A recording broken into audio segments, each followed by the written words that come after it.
Hello नमस्कार, राम राम सभी को। और जैसा कि आपको स्क्रीन पर नज़र आ रहा है, यूनिट्स एंड मेजरमेंट्स का लेक्चर नंबर 1 हम लोग आपके लिए लेकर के आए हैं। जैसा कि आपको पता है, फिजिकल वर्ल्ड हम पहले ही पढ़ चुके हैं। इसका लेक्चर 1 रहेगा और इसके बाद जो आज के लेक्चर में हम थोड़ा सा इसका ब्रीफ नॉलेज लेंगे या फिर यूनिट्स एंड मेजरमेंट्स के बारे में थोड़ा समझेंगे। और इससे नेक्स्ट लेक्चर में हम लोग इसके ऊपर जितने भी न्यूमेरिकल्स आ रहे हैं वो बोर्ड एग्ज़ाम से लेकर के आईआईटी जेईई तक के एडवांस तक के न्यूमेरिकल्स हम सॉल्व करवाने का प्रयास करेंगे। तो चलिए शुरू करते हैं यूनिट्स एंड मेजरमेंट्स। तो जो पहला टॉपिक आपके सामने जो आपको नज़र आ रहा है, that is need for the measurement, कि हमें ज़रूरत क्यों पड़ी मेजरमेंट की। जैसा कि आप सबको पता है कि फिजिक्स के अंदर हम लोग बहुत सारी क्वांटिटीज़ को मेज़र करते हैं। जब तक हम लोग चीज़ों को मेज़र करना नहीं सीखेंगे तब तक हम लोग किसी भी चीज़ की प्रॉपर्टीज़ को अच्छे से डिफाइन नहीं कर सकते। इसलिए हमारे लिए मेजरमेंट बहुत ज़रूरी है। फॉर एग्ज़ाम्पल, अगर हमें यहाँ से कहीं जाना हो, जैसे आपको यहाँ से दिल्ली जाना है, तो दिल्ली की अगर आपको डिस्टेंस पता होगा तभी आप लोग एक अपना व्हीकल डिसाइड कर सकते हो कि मुझे दिल्ली बस में जाना चाहिए, मुझे दिल्ली बाय कार जाना चाहिए, मुझे दिल्ली बाय साइकिल जाना चाहिए या फिर मुझे पैदल ही दिल्ली चला जाना चाहिए। तो अगर आपके पास मेजरमेंट है उससे हमें बहुत सी इम्पोर्टेंट इन्फॉर्मेशन मिलती है, या फिर हम लोग ये बोल सकते हैं कि उससे हमें चीज़ों की प्रॉपर्टीज़ के बारे में पता चलता है। तो जैसा कि आपको स्क्रीन पर नजर आ रहा है, need for the measurement, by measuring a physics quantity we can define the property of the material, we can measure mass, weight and different physical properties like distance, speed, mass, pressure, force, momentum and energy. Measurement is the system by which we can compare the physical quantity with a unit। यानी कि हमें हम लोग जब measure करना चीज़ों को सीख जाएंगे उसके बाद, या फिर हम लोगों ने जब से मेज़र करना चीज़ों को सीख गए हैं उसके बाद हमारे लिए बहुत ही आसानी हो गई है। पहले ऐसा हो सकता है, ऐसा हम लोग इमेजिन कर सकते हैं कि जब तक हमारे पास यूनिट नहीं थी, हमारे पास मेजरमेंट नहीं था, तो हमें किसी भी चीज़ को डिफाइन करने में बड़ा मुश्किल होता होगा। जैसे कि आपको किसी को अनाज देना है, तो आज हम लोग क्या कर लेते हैं, अनाज का वेट कर लेते हैं 50 केजी है, या फिर मास बता देते हैं 50 केजी है या फिर 100 केजी है। लेकिन अगर वो हमारे पास मेजरमेंट ना होती तो शायद हम किसी को एग्जैक्ट प्रॉपर्टी या फिर किसी को एग्जैक्ट मटेरियल, कोई भी सब्सटेंस प्रोवाइड नहीं करवा सकते थे। इसलिए हमारे लिए मेजरमेंट की बहुत इंपॉर्टेंस है, बहुत ज़रूरी है मेजरमेंट करना चीज़ों को। इसके बाद हमारे पास आता है फिजिकल क्वांटिटी। देखिए, फिजिक्स में जितनी भी क्वांटिटीज़ के बारे में हम लोग पढ़ते हैं, मैक्सिमम क्वांटिटीज़ या फिर मैं ये कहूँ कि सारी की सारी क्वांटिटीज़ क्या है, फिजिकल क्वांटिटी है। जैसा कि आपको यहाँ पर लिखा हुआ नज़र भी आ रहा है कि in physics we discussing about physical quantities. जितनी भी क्वांटिटीज़ के बारे में हम लोग चर्चा करेंगे, जितनी भी चीज़ों के बारे में हम लोग चर्चा करेंगे, सारी क्वांटिटीज़ कौन सी होंगी, फिजिकल क्वांटिटी होंगी। अब ये फिजिकल क्वांटिटी होती क्या है, कोई भी ऐसी वस्तु जिसको हम लोग क्या कर सकते हैं, मेजर कर सकते हैं। Anything which can be measured is known as physical quantity. जिसको आप लोग मेजर कर सकते हो वो क्या है, एक फिजिकल क्वांटिटी है। जिसका एग्जांपल आप लोग देख सकते हो, जैसे मास का अगर हम बात करें, मास आप लोग बता देते हो किसी भी ऑब्जेक्ट का, लेट्स एज्यूम 50 केजी है, तो ये जो 50 केजी है आपने इसको मेजर कर लिया, तो मास एक क्या है, एक फिजिकल क्वांटिटी है। ऐसी भी बहुत सारी चीज़ें होती है जिनको हम लोग मेजर नहीं कर सकते, उनको हम लोग क्या बोलेंगे, नॉन फिजिकल क्वांटिटी बोलेंगे। फॉर एग्जांपल, अगर मैं आपसे कहूँ कि किसी की हैप्पीनेस है, किसी की हैप्पीनेस को हम लोग मेजर नहीं कर सकते कि वो हैप्पीनेस 100 है, वो हैप्पीनेस 200 है, कोई कितना खुश है उसका कोई नंबर नहीं है। उसका कोई नंबर ना होने की वजह से उसको हम लोग क्या बोलते हैं, नॉन फिजिकल क्वांटिटी बोलते हैं। तो फिजिकल क्वांटिटीज कौन सी होंगी जिनको हम लोग मेजर कर सकें, वो फिजिकल क्वांटिटी है। और फिजिक्स के अंदर जितनी भी क्वांटिटीज की हम लोग चर्चा करेंगे वो सारी की सारी कौन सी होंगी, फिजिकल क्वांटिटीज होंगी। इसके बाद हमारे पास आता है टाइप्स ऑफ फिजिकल क्वांटिटी। कौन कौन से टाइप्स हैं फिजिकल क्वांटिटीज के, तो जैसे पहला हमारे पास है फंडामेंटल फिजिकल क्वांटिटीज, दूसरा है derived physical quantities and third one is supplementary physical quantities. इसी के ऊपर उसके बाद हम लोग यूनिट को भी डिवाइड करेंगे। पहला हमारा होगा फंडामेंटल यूनिट, उसके बाद ड्राइव्ड यूनिट और उसके बाद हमारा सप्लीमेंट्री यूनिट। तो ये जो फंडामेंटल फिजिकल क्वांटिटीज है इनकी जो यूनिट्स होती हैं उनको ही हम लोग बोलते हैं फंडामेंटल यूनिट, और जो ड्राइव्ड फिजिकल क्वांटिटीज हैं इनकी जो यूनिट होगी उनको हम लोग बोलेंगे ड्राइव्ड यूनिट, और जो आपकी सप्लीमेंट्री फिजिकल क्वांटिटीज है इनकी जो यूनिट होगी उसको हम लोग नाम देंगे सप्लीमेंट्री यूनिट का। तो अब सबसे पहले फंडामेंटल यूनिट होती क्या है इसको हम लोग जान लेते हैं कि ऐसी कोई भी क्वांटिटी जो इंडिपेंडेंट हो दूसरों पर, जो दूसरों पर इंडिपेंडेंट हो।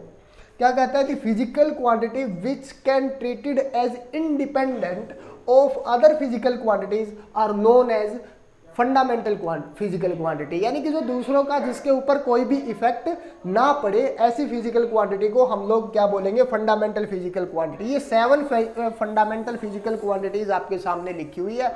One is mass, length, time, current, temperature, amount of substance and luminous intensity.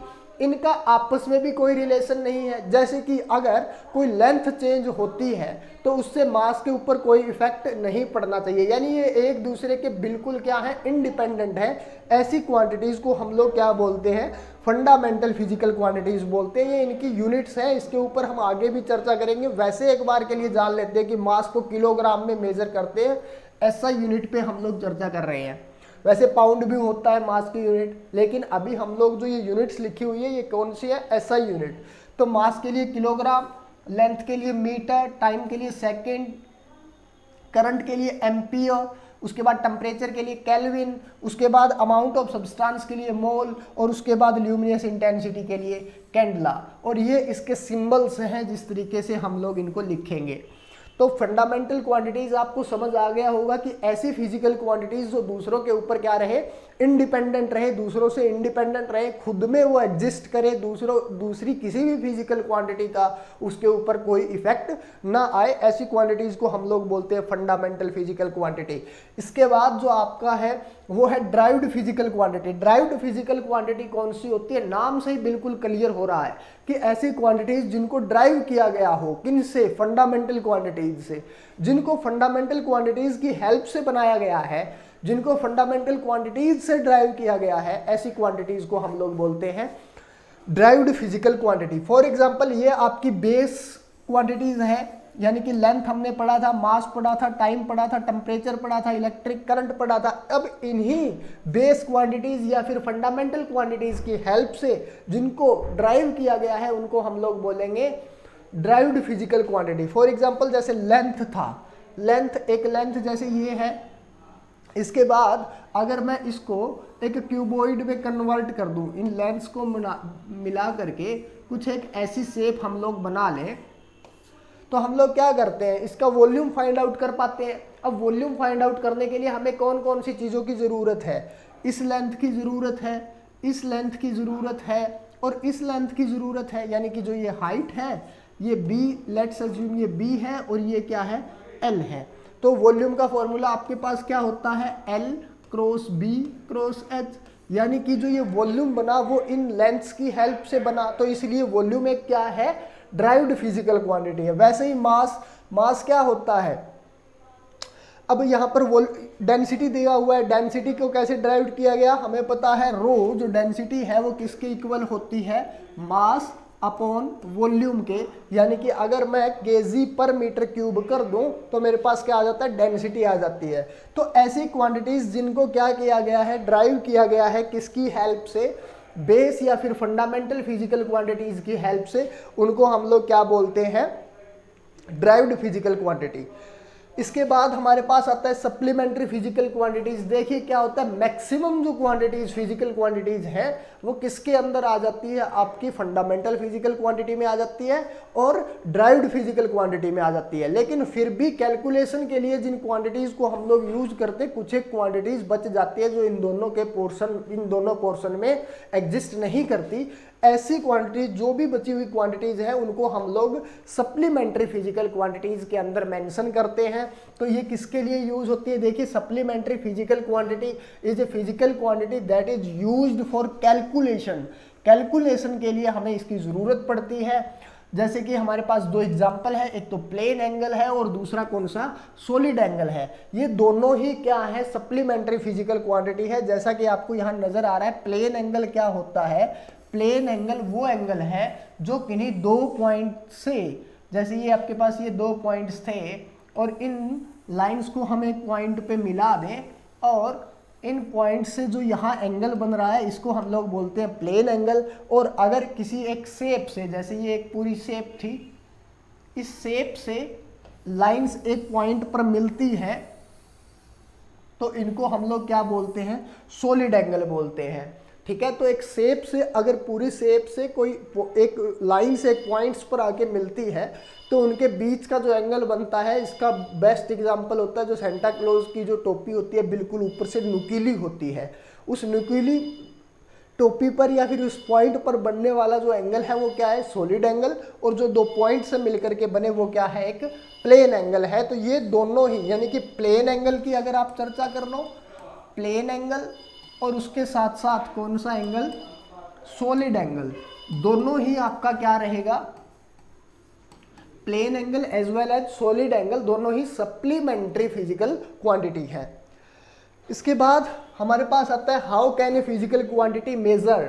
अब हम लोग एक फिजिकल क्वांटिटी को मेजर कैसे करेंगे, तो उसके लिए सबसे पहले हमें जानना है कि ये मेजरमेंट है क्या।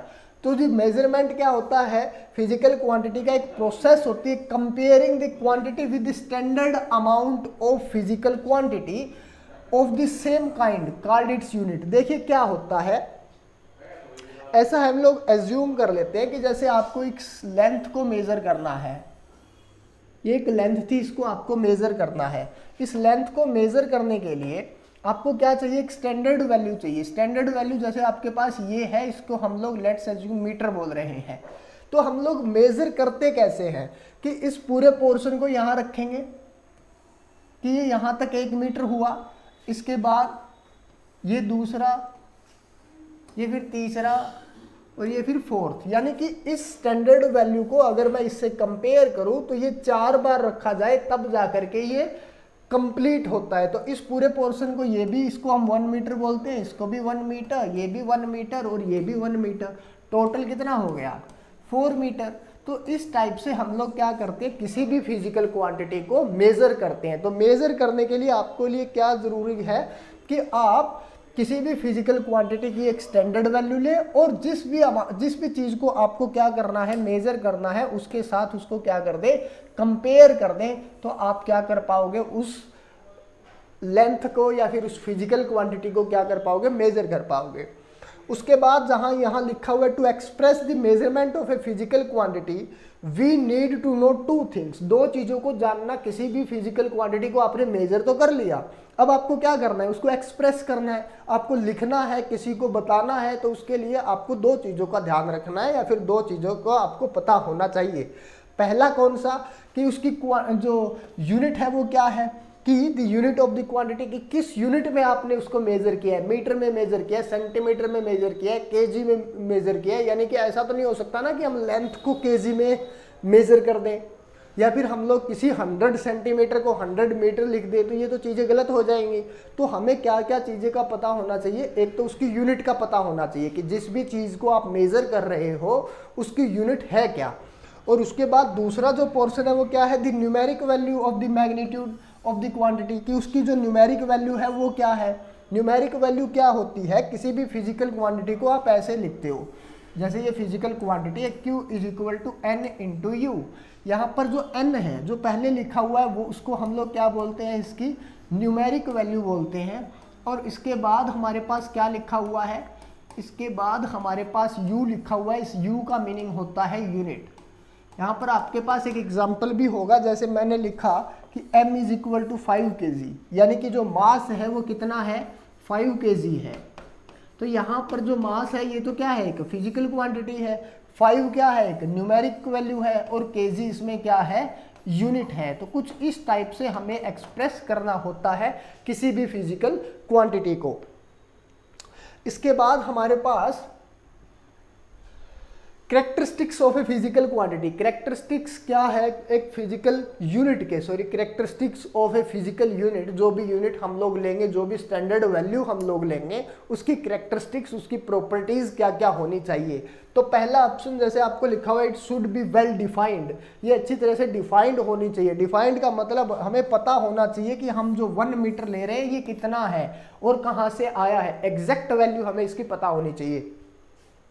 It should be conventional size, neither too small or nor too large in comparison with the measurable physical quantity। अब जैसे आप मेजर करने लग जाओ कि जैसे आप दिल्ली और चंडीगढ़ के बीच के डिस्टेंस मेजर कर रहे हो, तो वहाँ पर जो आप यूनिट यूज़ करोगे वो कौन सी यूनिट हम लोग यूज़ करते हैं, किलोमीटर। बट अगर ऐसा यूनिट की बात करें तो लेंथ की ऐसा यूनिट तो मीटर है, तो किलोमीटर हम लोग क्यों यूज करते हैं, क्योंकि वो उस लेंथ के कंपेयर में एक क्या है, स्टैंडर्ड साइज है, ना तो बहुत बड़ा है ना बहुत छोटा है। अगर हम उसी को सेंटीमीटर में मेजर करने लगे तो हमारी न्यूमेरिक वैल्यू बहुत बढ़ जाएगी।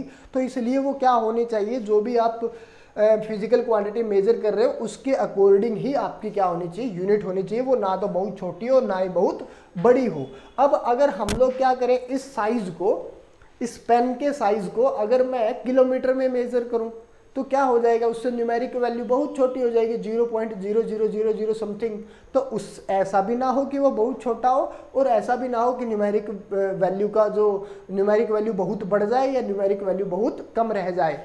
इसके बाद हमारे पास आता है, it should be international accepted, यानी जो भी यूनिट आप यूज कर रहे हो वो इंटरनेशनल क्या होनी चाहिए, एक्सेप्टेड होनी चाहिए। ऐसा नहीं कि आप अपने घर की एक यूनिट बना लो कि चलो मैं तो इसको कुछ अपना ही नाम दे दो, ठीक है, कि ऐसा ना हो कि हम अब जो यूनिट जो हम बना रहे हैं उसको वो इंटरनेशनली एक्सेप्टेड ना हो, या फिर जो यूज कर रहे हैं वो इंटरनेशनली एक्सेप्टेड ना हो। It should not be affected by the change in physical condition, यानी कि ऐसा ना हो कि आपने जिसको जैसे आपने यूनिट किसको बनाया, जैसे एक रबर के स्केल को आपने क्या कर लिया, यूनिट के रूप में यूज करना शुरू कर दिया, तो वो स्केल क्या करेगा, जैसे उसका टेम्परेचर बढ़ेगा उसको वो एक्सपेंड हो जाएगा। तो ऐसी आपकी यूनिट ना हो कि जो फिजिकल कंडीशन पर डिपेंड करे, जैसे कि प्रेशर पर, टेम्परेचर पर, उनके साथ वो चेंज ना हो, फिजिकल कंडीशन का उस यूनिट के ऊपर अपना कोई इफेक्ट ना पड़े, ऐसा आपका फिजिकल यूनिट होना चाहिए।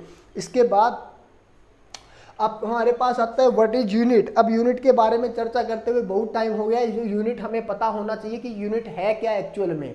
तो यूनिट क्या है कि standard size of a physical quantity use to measure it is known as unit. किसी भी फिजिकल क्वांटिटी का एक स्टैंडर्ड साइज जिसको हम लोग क्या करते हैं, यूज करते हैं, किसके लिए, चीज़ों को मेजर करने के लिए, उन्हें हम लोग क्या बोलते हैं, यूनिट बोलते हैं। जैसे कि यहाँ पर KG, metre, second, ampere, kelvin, mole, candela, ये सारी क्या है, यूनिट है। और ये कौन सी यूनिट है, ऐसा यूनिट है। इसके बाद हमारे पास आता है टाइप्स ऑफ यूनिट, कौन कौन सी यूनिट्स के टाइप हैं। जैसा कि मैंने आपको बताया था, हमने पढ़ा था fundamental physical quantity, derived physical quantity और कौन सा, सप्लीमेंट्री फिजिकल क्वांटिटी। वैसे ही 3 टाइप हैं, कौन कौन से, फंडामेंटल यूनिट, और उसके बाद आपका कौन सा टाइप आ जाएगा, ड्राइव्ड यूनिट, और उसके बाद सप्लीमेंट्री यूनिट। तो फंडामेंटल यूनिट कौन सी होंगी, जो दूसरों के ऊपर इंडिपेंडेंट रहे, जैसा कि हमने फिजिकल क्वांटिटीज के दौरान पढ़ा था। और ये वो यूनिट्स हैं, जैसे यहाँ पर अगर मैं फिजिकल क्वांटिटी जो फंडामेंटल फिजिकल क्वांटिटी की बात करूँ तो इसके लिए हम लोग क्या यूज करते थे, लेंथ। तो लेंथ एक फिजिकल क्वांटिटी है और एक फंडामेंटल क्वांटिटी है, और उसकी जो फंडामेंटल यूनिट है वो कौन है, मीटर है। उसके बाद अगर किलोग्राम की बात करें तो कौन होगा, मास। इसके बाद सेकंड के लिए कौन होगा, टाइम। और उसके बाद एम्पियर के लिए कौन होगा, electric current.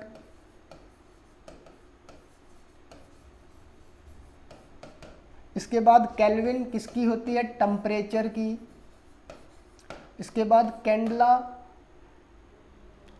Luminous intensity. Luminous intensity light की ब्राइटनेस वगैरह हम लोग बताते हैं तब यूज करते हैं। मोल, अमाउंट ऑफ सब्सटेंस।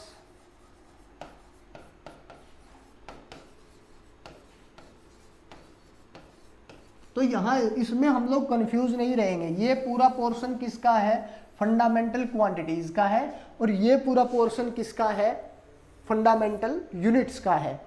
इसके बाद हमारे पास आता है ड्राइव्ड यूनिट। ड्राइव्ड यूनिट कौन सी होंगी, जिनको हम लोग ड्राइव करेंगे with the help of fundamental unit. जैसे फंडामेंटल यूनिट आपके पास कौन थी, लेंथ थी, और अब लेंथ इंटू लेंथ कर करके हमने क्या कर लिया, मीटर स्क्वायर एक और यूनिट बना ली जो कि एरिया की होती है। तो ऐसी सारी यूनिट्स जो हम लोग किससे बनाए, फंडामेंटल यूनिट से बनाए। फंडामेंटल यूनिट की हेल्प से जितनी भी हमारे पास क्या बनेंगे, यूनिट्स बनेंगे, उनको हम लोग बोलेंगे क्या, ड्राइव्ड यूनिट। फॉर एग्जांपल मास की जो एसआई यूनिट होती है वो क्या होती है, केजी होती है, और जो लेंथ है इसकी यूनिट क्या होती है, मीटर होती है।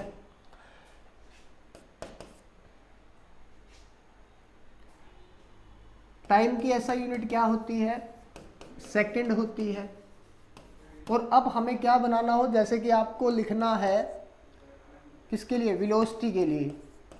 तो वेलोसिटी का फॉर्मूला आप सबको पता है क्या होता है, distance upon time.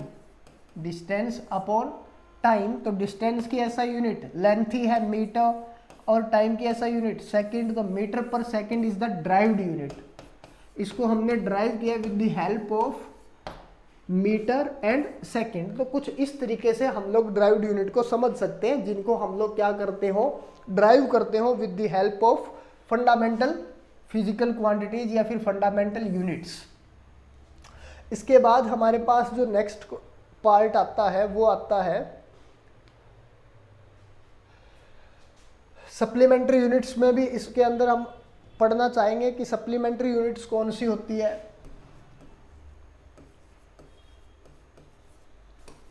Supplementary units, तो मैंने जैसे आपको बताया था कि दो तरह के एंगल्स हम लोग यूज करते हैं सप्लीमेंट्री के अंदर। कौन से, एक तो ये वाला एंगल जो कि क्या है, सॉलिड एंगल है, लेट्स अज्यूम ये थीटा है, इसकी ऐसा यूनिट क्या होगी, रेडियन। तो radian is a supplementary unit. और उसके बाद अगर किसी पूरी शेप से एक जगह पर लाइन्स ऐसे इकट्ठी हो रही हो तो इसको हम लोग कौन सा एंगल बोलते हैं, सॉलिड एंगल। ये कौन सा एंगल है, सॉलिड एंगल। तो SI unit of plane angle is radian and SI unit of solid angle is steradian. तो radian and steradian both are supplementary units, SI हम लोग याद रखेंगे। इसके बाद सिस्टम ऑफ यूनिट्स की कौन कौन से सिस्टम है, कौन कौन से तरीके हैं या फिर कितने टाइप की यूनिट्स हैं जिनको हम लोग यूज कर रहे हैं, तो उनके बारे में हमें चर्चा करनी है। किसके अंदर, सिस्टम ऑफ यूनिट्स के अंदर। तो कौन कौन से सिस्टम है हमारे पास, कहते हैं कि एक complete set of unit use to measure all kind of fundamental and derived quantities is called system of unit. यानी कि एक ऐसा ग्रुप हम लोग बना दें, एक ऐसा ग्रुप जैसे कि इसमें लेंथ को इसमें मेजर करेंगे, मास को इस चीज़ में मेजर करेंगे, टाइम को इस चीज़ में मेजर करेंगे। उस पूरे ग्रुप को हम लोग क्या बोलते हैं, एक सिस्टम बोलते हैं, जिसके अंदर हम लोग फंडामेंटल क्वांटिटीज़ के साथ साथ ड्राइव्ड क्वांटिटीज़ को भी क्या कर दें, मेजर कर लें। फॉर एग्जांपल कौन कौन से सिस्टम है हमारे पास, जैसे कि एक ये सिस्टम आया सीजीएस सिस्टम। ये कहाँ का सिस्टम था, it was setup in France. France के अंदर इसको बनाया गया और ये किसके ऊपर बेस्ड था कि यहाँ जो सी है उसका मीनिंग था सेंटीमीटर, जी का मीनिंग था ग्राम एंड एस का मीनिंग था सेकंड। और ये किसके लिए यूज करते थे, लेंथ, मास और उसके बाद टाइम के लिए। यानी कि सीजीएस सिस्टम क्या था, जिसके अंदर लेंथ को हम सेंटीमीटर में मेजर करें और मास को ग्राम में मेजर करें और टाइम को किस में मेजर करें, सेकंड में। उस सिस्टम को हम लोग क्या बोलते हैं, सीजीएस सिस्टम बोलते हैं। और ये कहाँ का सिस्टम था, फ्रांस का सिस्टम था। इसके बाद हमारे पास जैसे एफपीएस सिस्टम है। एफपीएस सिस्टम कौन सा सिस्टम है, ब्रिटिश सिस्टम है एफपीएस। और इसके अंदर हम जो लेंथ है उसको फुट में मेजर करते हैं, मास को पाउंड में मेजर करते हैं और टाइम को सेकंड में मेजर करते हैं। इसके बाद हमारे पास आया एमकेएस सिस्टम। एमकेएस सिस्टम क्या था कि ये भी एक फ्रेंच सिस्टम था, ठीक है, फ्रेंच सिस्टम था। यहाँ हम लोग लेंथ को मेजर कर रहे हैं मीटर में मास को किस में मेजर कर रहे हैं, किलोग्राम में, और टाइम को फिर से किस में मेजर कर रहे हैं, सेकंड के अंदर। इसके बाद हमारे पास एसआई सिस्टम आया। ये जो एसआई सिस्टम था इसको इस्टेब्लिश्ड किया गया था general conference of weights and measurement द्वारा। ये एक पूरा एक इंटरनेशनली सिस्टम था या फिर इंटरनेशनली कमेटी जिसको हम लोग बोल सकते हैं, जिसका नेम था general conference of weights and measurements. इन्होंने क्या किया, एक SI standard international system develop कर दिया था। उससे पहले क्या था, अलग अलग कंट्रीज अपने अपने सिस्टम का यूज करते थे।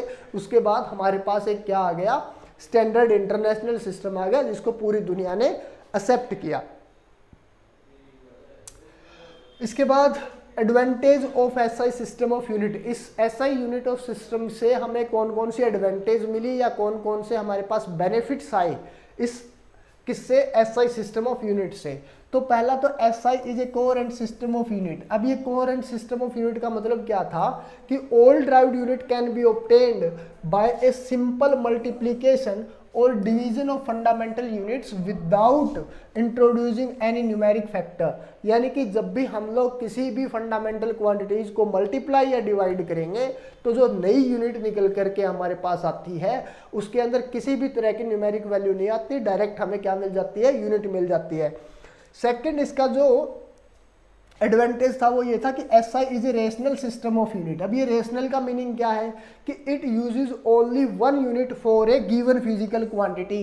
यानी कि एक फिजिकल क्वांटिटी के लिए केवल एक ही यूनिट का प्रयोग किया गया। फॉर एग्जांपल जितनी भी एनर्जीज हमारे पास हैं, बहुत सारे टाइप की एनर्जी है, लाइट एनर्जी है, हीट एनर्जी है, या फिर मैकेनिकल एनर्जी है, इलेक्ट्रिकल एनर्जी है, काइनेटिक एनर्जी है, बहुत सारे टाइप की एनर्जी है, लेकिन उन सभी की एसआई यूनिट क्या है, जूल है। तो इस टाइप से एक फिजिकल क्वांटिटी के लिए केवल एक ही हमारे पास क्या बना, उसकी एसआई यूनिट बनी। उसके बाद हमारे पास है SI is a metric system. अब ये मैट्रिक्स का मीनिंग क्या है कि the multiples and sub multiples of SI unit can be expressed as the power of 10। यानी कि जैसे हम लोग क्या कर सकते हैं, उसके जो मल्टीपल्स हैं या फिर जो सब मल्टीपल्स हैं वो किसके फॉर्म में कन्वर्ट कर सकते थे, 10 की फॉर्म में कन्वर्ट कर सकते थे। जैसे कि ग्राम है, ग्राम को अगर केजी में कन्वर्ट करना हो तो हम लोग क्या कर देते हैं, इनटू में 10⁻⁻³ यानी ग्राम को अगर 10⁻⁻³ से मल्टीप्लाई कर देंगे तो आपको क्या मिल जाएगा, किलोग्राम मिल जाएगा। तो इस तरीके से सारे के सारे हमें किस में मिल रहे थे, 10 की पावर में मिल रहे थे। नेक्स्ट उसके बाद SI is an absolute system of unit, it does not use gravitational unit, the use of g is not required. यानी कि यहाँ पर ये क्या था, एब्सोल्यूट था, अपने आप में वेल डिफाइंड सिस्टम था किसका, यूनिट्स का। इसके बाद हमारे पास आता है last, SI is N internationally accepted system of unit, कि सारे के सारे इंटरनेशनली एक्सेप्टेड था, किसी भी पूरे वर्ल्ड में इसको अच्छी तरह से अडोप्ट किया गया, इसको एक्सेप्ट किया गया। ये भी एक एडवांटेज है एसआई सिस्टम ऑफ यूनिट्स की। इसके बाद हमारे पास आता है guidelines of writing SI units in symbols. Symbols में जब हम लोग इसको लिखते हैं, जैसे कि आपने क्या यूज किया, किलोग्राम एक एसआई यूनिट थी, kilogram is an SI unit, इसको हम लोग कैसे लिखते हैं सिंबल में, केजी। तो इसको लिखने के हमारे पास कुछ गाइडलाइंस हैं, हमारी कुछ सीमाएं हैं कि हम लोग इसको किस तरीके से लिख सकते हैं। अगर इन तरीकों का हम लोग यूज़ नहीं कर रहे हैं तो हम कहीं ना कहीं मिस्टेक कर रहे हैं, गलती कर रहे हैं। तो वो कौन कौन सी गाइडलाइंस हमारे पास थी। पहला, small letters are used for symbols of units, यानी कि जितने भी हम लोग ये यूनिट्स के लिए यूज़ करेंगे वो सारे के सारे क्या रहेंगे, small letter. For example metre को हम लोग ऐसा लिखते हैं, ऐसा कभी भी नहीं लिखते। उसके बाद symbols are not followed by full stop, यानी कि इसके बाद क्या नहीं लगना चाहिए, फुल स्टॉप नहीं लगना चाहिए। फुल स्टॉप लगा रहे हैं तो हम लोग कुछ गलत कर रहे हैं। इसके बाद the initial letter of a symbol is capital only when the units is named after a scientist, यानी कि जो इनिशियल लेटर है उसको हम लोग क्या कर दें, कैपिटल रखें अगर क्या कि वो जो यूनिट है वो किसके नाम पर रखी गई हो, किसी साइंटिस्ट के नाम पर। The full name of unit always begins with a small letter even if it has been named after a scientist, यानी कि अगर आप लोग फुल नेम किसी का लिख रहे हो, पूरी सिंबल नहीं लिख करके पूरा अगर आप लोग किलोग्राम लिख रहे हो तो आपको इस के को क्या रखना पड़ेगा, छोटा रखना पड़ेगा, चाहे ये किसी साइंटिस्ट के नाम पे हो या वैसे भी कोई यूनिट हो, उसके लिए आपको क्या रखना है, हमेशा कैपिटल लेटर को स्मॉल लेटर रखना है। उसके बाद symbols do not take plural form, यानी कि ये सिंबल्स हैं ये कभी भी प्लूरल फॉर्म नहीं लेंगे। फॉर एग्जाम्पल हम ऐसा नहीं लिख सकते मीटर्स, ठीक है, तो ये हमारा क्या हो जाएगा, गलत हो जाएगा। इसके बाद हमारे पास आता है परफिक्सेस ऑफ पावर्स ऑफ 10। कुछ एक परफिक्सेस जो हम लोग यूज़ करते हैं पावर ऑफ टेंस में, उनका हम लोग यूज़ कर रहे हैं। फॉर एग्जाम्पल किलो किसके लिए लिखते हैं, 10⁻³ के लिए या 1000 के लिए। उसके बाद हेक्टो का यूज़ करते हैं 10⁻² के लिए यानी 100 के लिए। डेका का यूज़ करते हैं 10⁻1 यानी 10 के लिए। उसके बाद बेस होता है 10⁻⁻, यानी 0 यानी 1। और उसके बाद डेसी का यूज़ करते हैं 10⁻⁻1 के लिए यानी 0.1 के लिए। सेंटी का यूज़ करते हैं 10⁻⁻2 के लिए यानी 0.01 के लिए। मिली का यूज़ करते हैं 10⁻³ के लिए यानी 0.001 के लिए। इन परफेक्सेस का हम लोग यूज़ कर लेते हैं। तो ये भी आपको एक बार के लिए पढ़नी है, उसके बाद इनको मेमोराइज करने का प्रयास नहीं करना है। जैसे जैसे हम न्यूमेरिकल पोर्शन में आएंगे और इन चीज़ों का यूज़ करेंगे, तब हमें धीरे धीरे ये सारी चीज़ें अपने आप मेमोराइज हो जाएंगी, याद हो जाएंगी। इसके बाद हमारे पास आता है practical units for measuring small distances. अब देखिए क्या होगा, हम लोग अब ये प्रैक्टिकल्स यूनिट पढ़ेंगे। अभी तक हम लोग सिस्टम ऑफ यूनिट पढ़ रहे थे या फिर एसआई यूनिट पढ़ रहे थे। अब हम लोग कुछ एक ऐसे भी यूनिट्स हैं जिनको हम लोग प्रैक्टिकल लाइफ में यूज़ करते हैं, उन यूनिट्स के बारे में भी हम लोग थोड़ा सा पढ़ लेंगे ताकि हमें आगे पढ़ने में आसानी हो। तो ये अलग अलग पोर्शन आएंगे। अब तो जैसे हमारे पास ये स्मॉल डिस्टेंस के लिए है, फिर ये लार्ज डिस्टेंस के लिए भी आएगा, मास के लिए भी आएगा, ठीक है। तो इन सभी के लिए हम थोड़ा थोड़ा जरूर इन यूनिट्स के बारे में चर्चा करेंगे। जैसा पहला पार्ट है 1 फर्मी। फर्मी क्या है, स्मॉल प्रैक्टिकल यूनिट होती है जिसको यूज़ किया जाता है छोटे से डिस्टेंस को मेज़र करने के लिए, जैसे कि न्यूक्लियर साइज को मेज़र करने के लिए हम लोग यूज़ करते हैं किसका, फर्मी का। और अब ये फर्मी को क्या भी बोलते हैं, फेम्टोमीटर भी बोलते हैं किसी को, फर्मी को। और 1 फर्मी है वो इक्वल होती है 10⁻⁻15 मीटर के। ये आप लोग याद रखोगे, 1 fermi is equal to 10⁻⁻15 metre. और जैसे एग्जांपल दिया हुआ है कि रेडियस ऑफ प्रोटॉन होती है 1.2 फर्मी। तो इस टाइप से जब भी हम लोग न्यूक्लियर साइज को मेज़र करते हैं या फिर बहुत छोटे छोटे पार्टिकल्स को मेज़र करते हैं, तो उसके लिए हम लोग क्या लिखते हैं, फर्मी यूनिट का यूज़ करते हैं। और 1 fermi is equal to 10⁻⁻15 metre होती है, ऐसा हम लोग याद रखेंगे।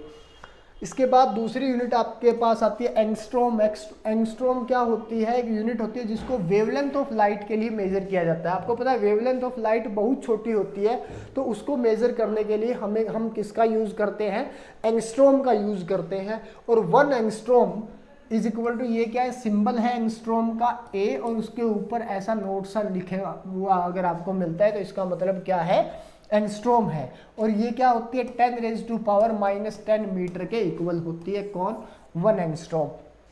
इसके बाद हमारे पास आता है कौन, नैनोमीटर। अब ये नैनोमीटर क्या है, नैनोमीटर को भी यूज़ किया जाता है वेवलेंथ ऑफ लाइट के लिए।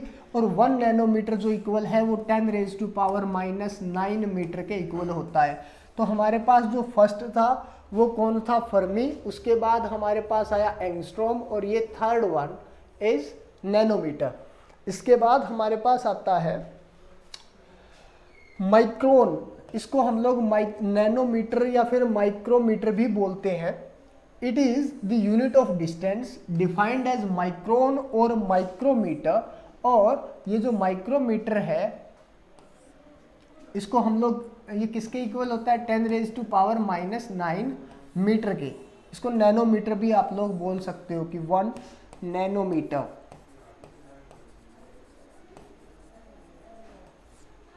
तो 1 nm is equal to 10⁻⁹ metre, ऐसा आप लोग याद रखोगे।